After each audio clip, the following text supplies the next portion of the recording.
Control the kitchen chaos and streamline your back-of-house operations with Restaurant Technologies. Restaurant Technologies' Total Oil Management Solution is the end-to-end automated oil management system that delivers, filters, monitors, and recycles your cooking oil, taking the dirtiest job out of the kitchen and lets your employees focus on more important tasks. The Total Oil Management Solution helps prevent the burns, spills, slips, and falls that come with traditional oil management. Restaurant Technologies gives you and your employees peace of mind among the chaos of a commercial kitchen and can maximize efficiency for your business. And no upfront cost. Learn more about Restaurant Technologies and all the solutions they offer by visiting rti-inc.com or call 888-796-4997.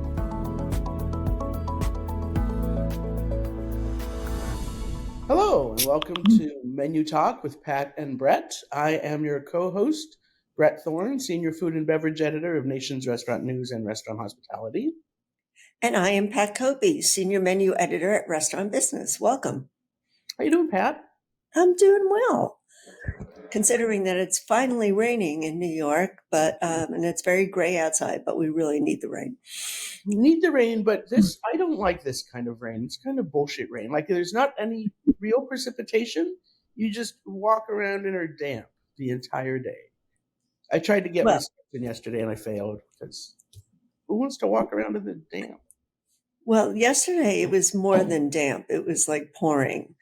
And really? That was when I was on my way to Pete's Tavern to see the Christmas decorations and meet my friends from out of town who had never been there. And we wanted to have an early dinner so we could beat the crowds, because it gets very crowded there during the holiday season, because they really do up their Christmas decorations big.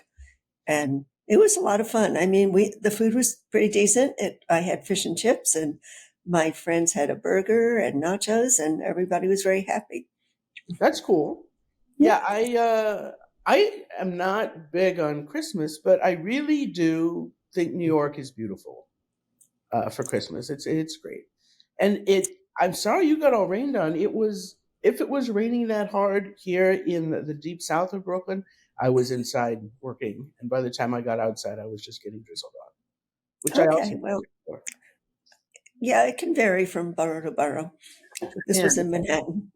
It's a big city, and so I went out a bit too. I went to the 30th anniversary of Virgil's, which is a landmark in Times Square.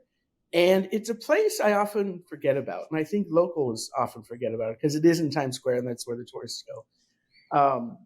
And the same company also owns Carmine's, which similarly is like big, large portions of food that is good. Like, it's not like culinarily inventive or anything like that necessarily, but it's good.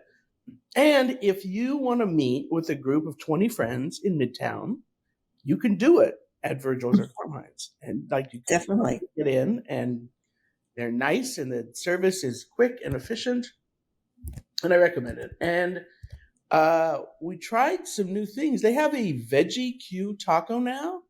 That is smoked portobello mushrooms with poblano peppers, tomatoes, and onions, and it was really good. And they also have, I don't know if this was new, but it's really good, called barbecue fried rice. And it's just, fried rice with barbecue seasonings and stuff. But I would highly recommend that. No meat? They don't put like little pieces of brisket in it or pulled pork?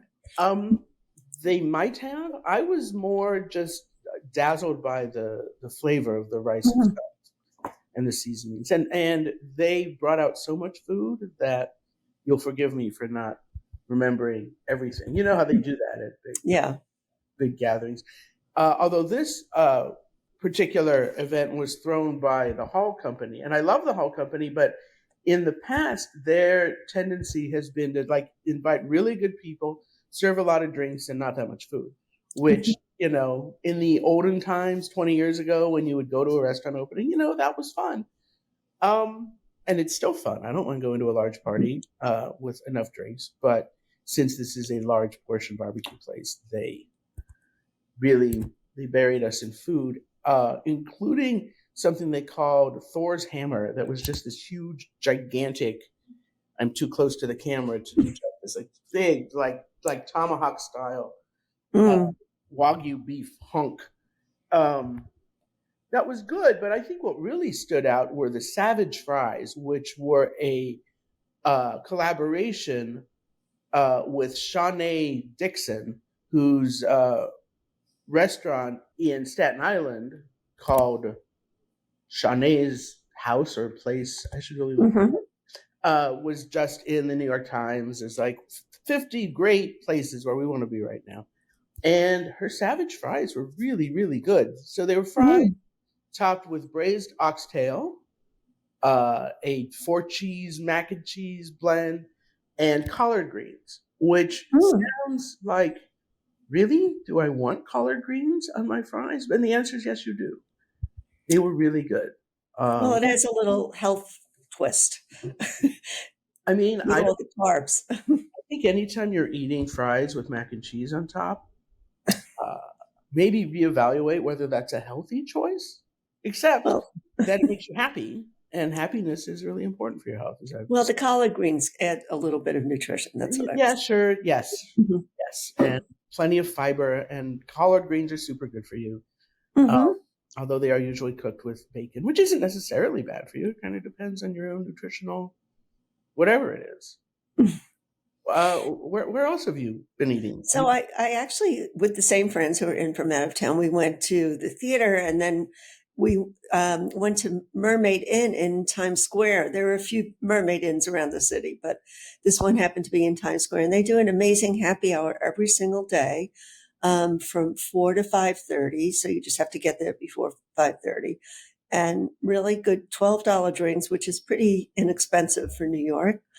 And all these different appetizers, especially lots of oysters. That's their specialty. So they do oysters on the half shell, and they were really delicious and fresh. And my friends are from Nashville, so they don't get oysters that often. So that was a lot of fun. And I think happy hours are the best deal right now because you can get really good food, prepared food, and it's a lot cheaper. And you don't get super filled up like with tomahawk steaks and Yeah, it works. I was quite full by the end. Uh, and the name of Shawnee Dixon's restaurant is Shawnee's House. I wanted to Okay. make sure I got that right, so that if people want to visit her in Staten Island, they can.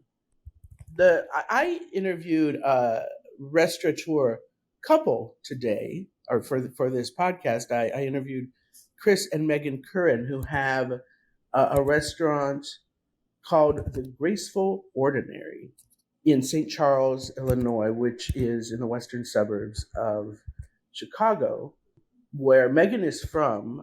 Chris has cooked in a bunch of restaurants in Cleveland and Chicago, kind of a big name chef. And their place, as I said, is called The Graceful Ordinary. And I asked why. Why is it called that? So a town's ordinary used to be another name for a town's tavern back in colonial American days. And there is a restaurant, I believe it's in one of the Carolinas, that's In called Charleston, The South Ordinary. Carolina, yeah. But we just loved that idea because it was very much in line with our concept for here. We are in a very prominent location in the downtown historic area of St. Charles. And we knew that we wanted it to be a communal space. We wanted it to be a place where the community could get together, not just eat and drink, but also share life's moments, which is essentially what the town's ordinary was. So we were playing around with names. I was up until, oh my gosh, like 2 a.m. one morning, completely delirious. I think I had... like if you watch It's Always Sunny, like that meme with Charlie where he's got like, all the pictures and red strings, like, and he's out of his mind. That's how I felt with all the different ideas of names and combinations that we had been working on. And since we were right on the Fox River, there is a bridge that's right by us. So I think I was Googling adjectives for a bridge, and I kept coming back to two describing words that they used, which was a graceful pedestrian bridge. And well, pedestrian is not a name that you really want to associate with food.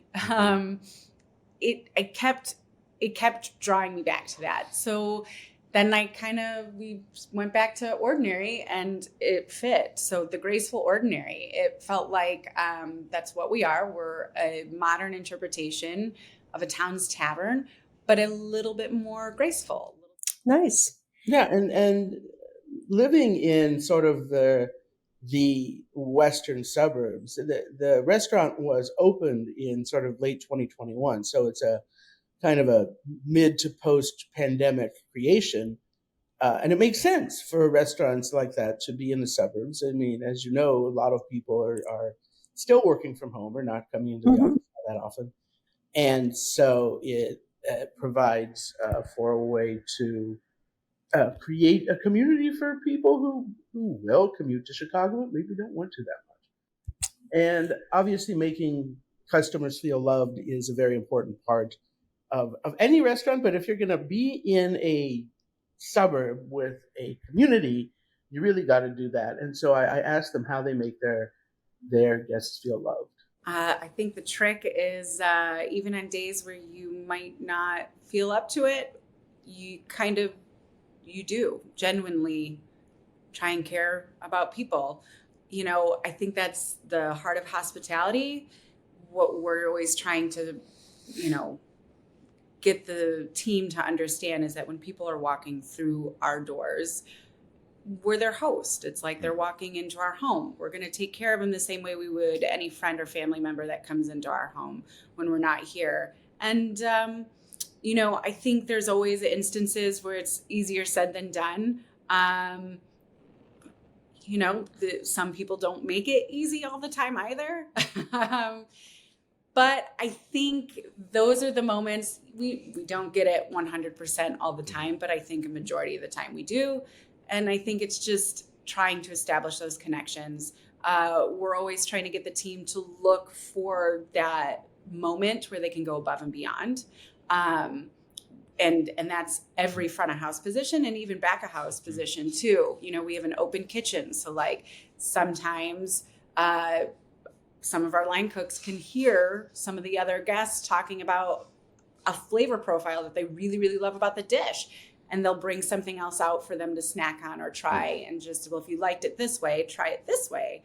And just engage them and just have those moments, make those connections. I also think selfishly, it just makes coming to work a little bit more enjoyable. Because if you can do that, if you can make those connections with guests, it just makes coming to work a little bit easier and less less of a grind for sure. Yeah. So you're probably wondering, what is the food like? Yes, I am. Is the husband in the pair the chef then, or? Yes. Okay. Chris Curran is the chef, and Megan has a background in event planning, and she handles house stuff and management, etc. And we're going to have Chris talk about the food now. So we've got a 12-foot wood-fired hearth that we do most of our cooking off of, and so I like to say that we try to put soul into our food. I've had great meals that are technically perfect and things are cooked perfectly, but there isn't a depth of flavor there, which is what I call the soul of the food. So we try to use care and build flavors on top of each other. Like we were saying in the beginning, we do straightforward kind of dishes, but we take and prepare them to the best of our ability, layering flavor. We do try to challenge some of our guests from time to time. So, I put a menu item on in the very beginning. It's an octopus carpaccio, where it's very thinly sliced octopus with a house-made chili crunch and lemon pudding and pickled mustard seeds. And it's delicious, but I thought, all right, we're going out to to this area. I don't know how many people are going to be interested in having octopus or octopus carpaccio. And it's one of our best-selling dishes. It's been on the menu since day one. We do a lot of seasonal cuisine. We don't do big menu changes. We kind of are always, changing and evolving so that we can even use, produce that's got micro seasons, thinking ramps or things along those lines, so that we're kind of always evolving and being creative as well. So that guests, when they walk in the door, maybe their favorite is still on the menu, but there's a couple other things that they want to try because they haven't seen them yet.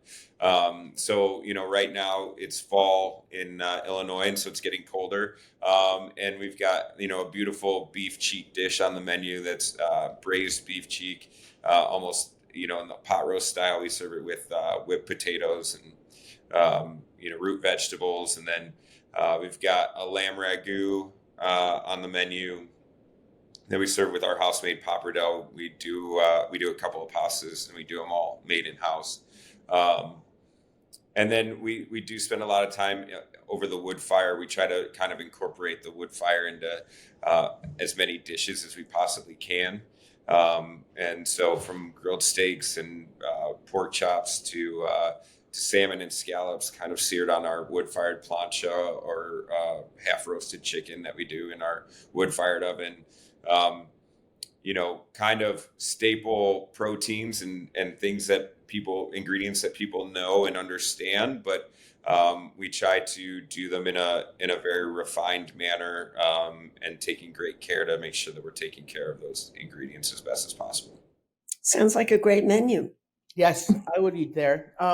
I asked him more about the octopus carpaccio, and he talked about it for like 5 minutes. I don't think we need to listen to that, but octopus does this thing apparently that after you cook it and cool it, it releases a gelatin so that you actually can hold the whole octopus together when you chill it, and then you can thinly slice it, and that's how you make it. Oh, interesting. Yeah, octopus carpaccio. They're also opening a place called Vicolo. They hope in early 2025. That's going to be in Aurora, Illinois, which you might know from Wayne's World. I don't know. It's 12 miles down the river from St. Charles. Right. And that's going to be sort of an Italian plaza-y kind of place, which will be cool. But they also have quite an interesting kind of corporate culture, and they really think it's important to take care of their employees.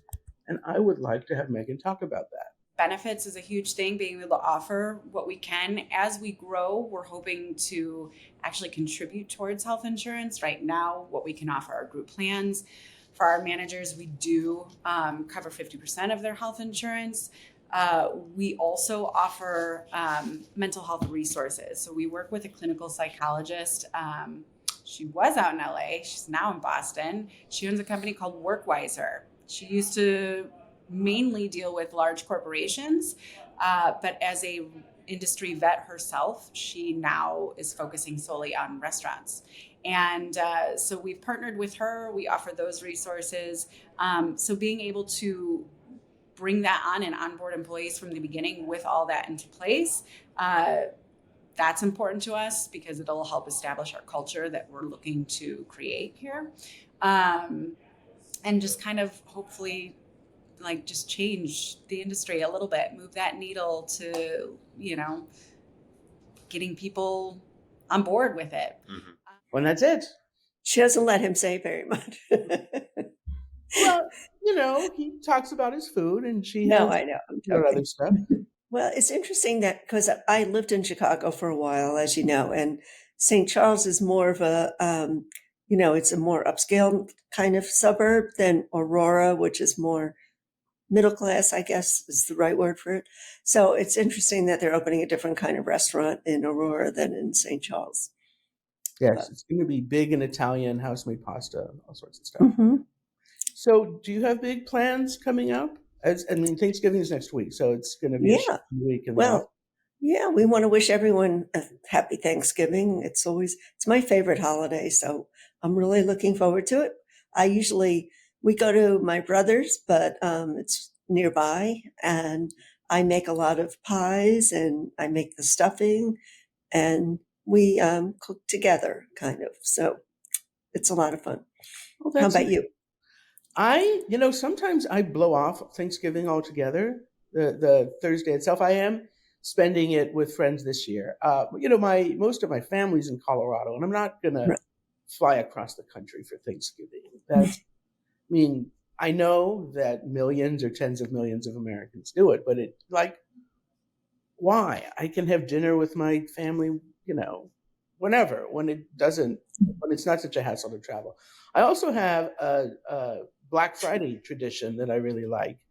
That we've been doing it for so long that we don't call it Black Friday. We call it the day after Thanksgiving. But college friends and I start at Joe's Shanghai in Chinatown and eat soup dumplings. And then we have a beer or two. And then we go to Great New York Noodle Town and have wonton duck noodle soup or wonton pork noodle soup, depending on whether we want to play with the duck bones or not, because some people don't like it that way.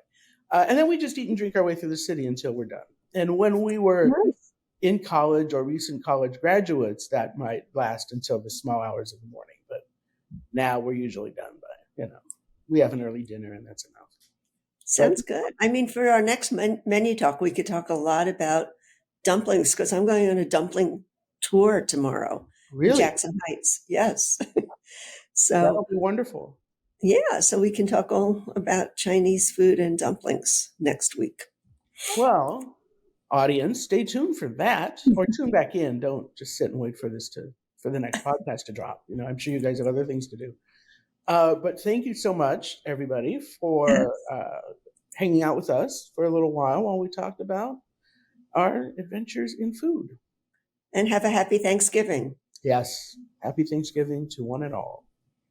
Control the kitchen chaos and streamline your back of house operations with Restaurant Technologies. Restaurant Technologies' total oil management solution is the end-to-end automated oil management system that delivers, filters, monitors, and recycles your cooking oil, taking the dirtiest job out of the kitchen and lets your employees focus on more important tasks. The total oil management solution helps prevent the burns, spills, slips, and falls that come with traditional oil management. Restaurant Technologies gives you and your employees peace of mind among the chaos of a commercial kitchen and can maximize efficiency for your business.